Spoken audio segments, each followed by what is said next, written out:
Hello YouTube, Reddit Math here, and welcome back to some more door kickers. We're going to be doing today's commentary in post, which is always a sign that this mission kicked my ass for a while. Basically, we get the 2 stars without too much trouble, but then getting that 3 stars at the end there for time just takes forever. So this is going to be Zed's Autoworks, where we've got an arrest warrant to serve.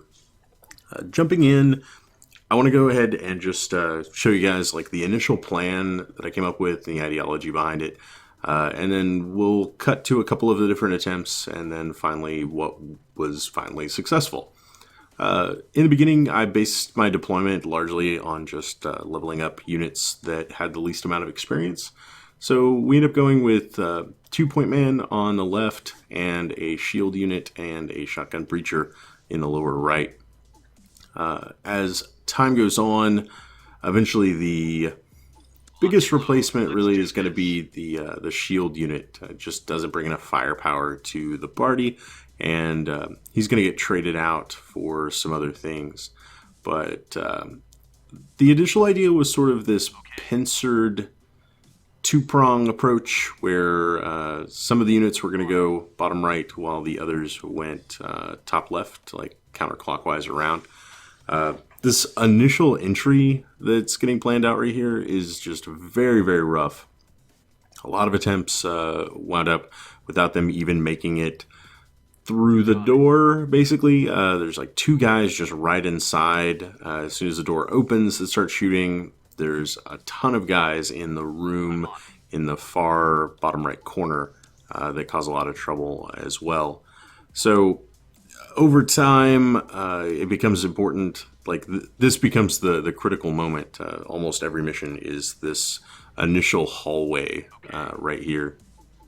And the shield unit is nice, but he's just not able to soak up the kind of firepower that's being sent his way. A lot of fully automatic weapons, that sort of stuff. The stuff for the other 2 guys largely doesn't change throughout the mission. Eventually, when I do succeed, I'm going to end up restructuring things to where only 1 guy does the top left stuff, and I end up sending 3 guys into the initial breach just to get as much firepower on a single point as possible. But their plan basically stays the same, just this sort of initial push to the car to get some angles to clear out anything in this first bay. We end up walking around. The entries on all the doors, like flashbangs, can be used for time's sake. They're not always necessary. There's a fair amount of randomness in the deployment of the enemy units that are in this mission. So sometimes, like, that flashbang is really useful as there are guys just right inside the door. Other times there's nobody there, and it just takes time and is sort of wasteful. So something to keep in mind. There's a fair amount of randomness, I feel like, for this mission. One of the other things that's extremely random, like objectively random, is going to be the placement of the guy you're actually serving the arrest warrant to. He can be in, I think, at least 3 different places.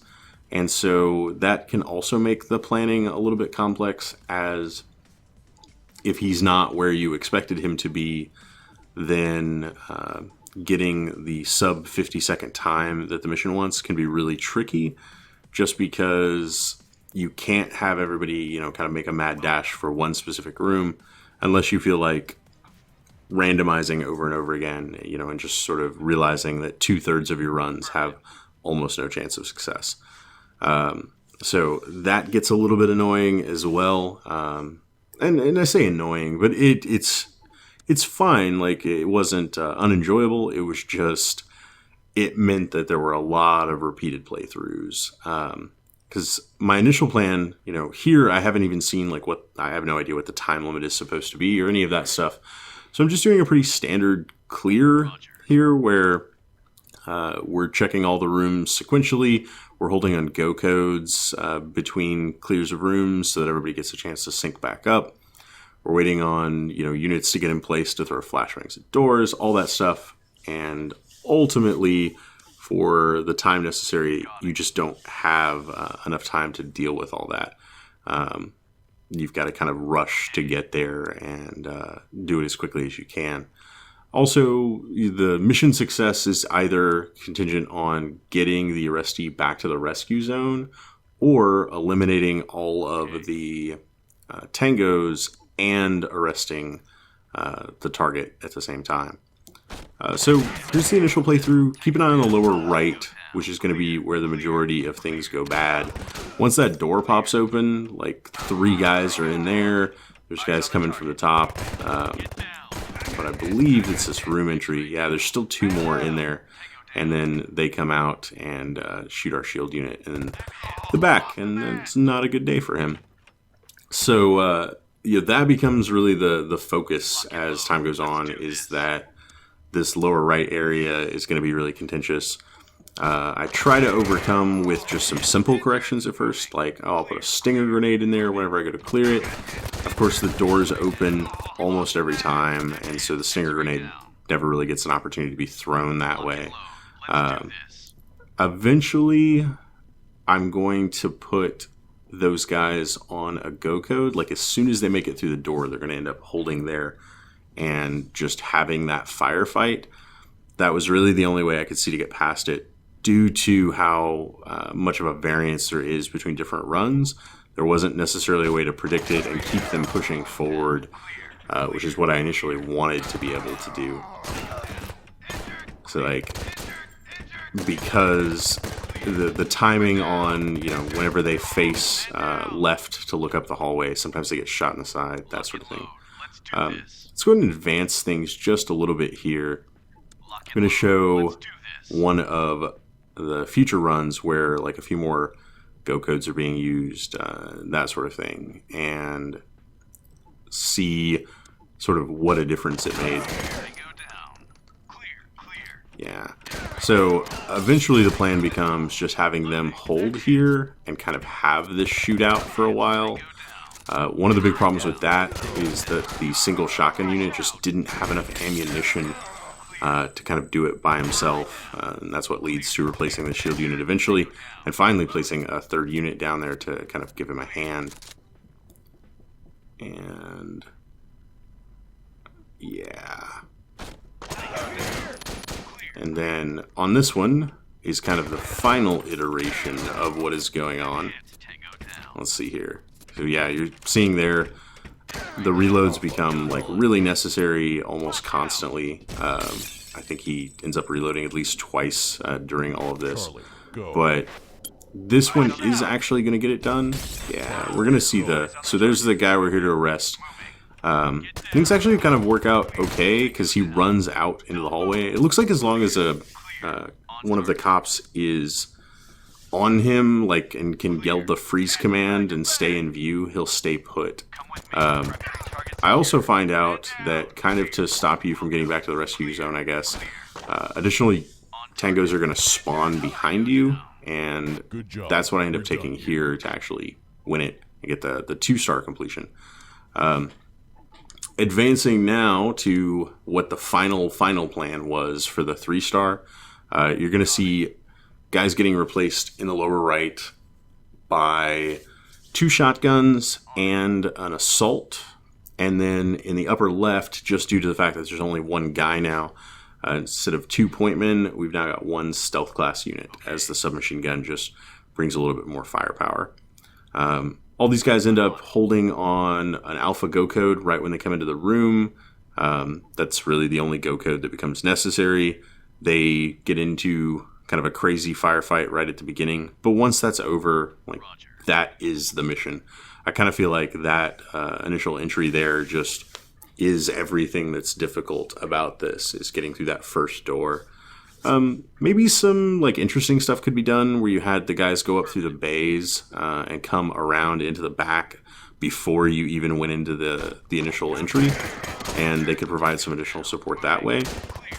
But I just do it pure brute force with like all the firepower I can muster right at the point that is hardest. So in other words, I think I took the most difficult path humanly possible. It still, obviously, takes several additional tries here with a few tweaks, but eventually they are going to get it done, that I'm sure. Yeah. So, one other thing I know I tried to do at one point was overcome this with like a lot of stinger grenades and flashbangs out and all that kind of stuff. It really just made the timing all a kind of horrible nightmare. And so as many guns on the single hardpoint ended up being, the kind of plan there. That flashbang finally gets our single stealth unit through, but then we still just randomly lose guys. Like, that's one of the things I don't entirely understand, is sometimes the body armor, I don't want to say it's inconsistent, because I feel like it is actually a pretty realistic representation, but sometimes one shot just eliminates one of your guys, and then other times they can stand there taking multiple rounds. And obviously bullets hit in different places. Sometimes the body armor is just not effective. But for the video game's purpose, it makes you feel like you don't so much have, health bar or anything. You're just, sometimes you go from perfectly healthy to dead in a single shot. I also believe this time, so it appears that if you make it to this point prior to the reinforcements spawning, it will tick both the boxes for you've arrested the guy and there are no bad guys present. If you take too long, more bad guys will spawn, and that's kind of a problem in and of itself. We'll go ahead and wrap this one up here. I hope you guys enjoyed it. A little bit unorthodox of an episode. Next time we've got just a straight clear all of the bad things, so hopefully that goes a little bit smoother for me. If you did enjoy this episode, feel free to subscribe to see more videos daily. Leave a like or a comment if you have anything to say about this or any of my other episodes, and I will catch you guys next time.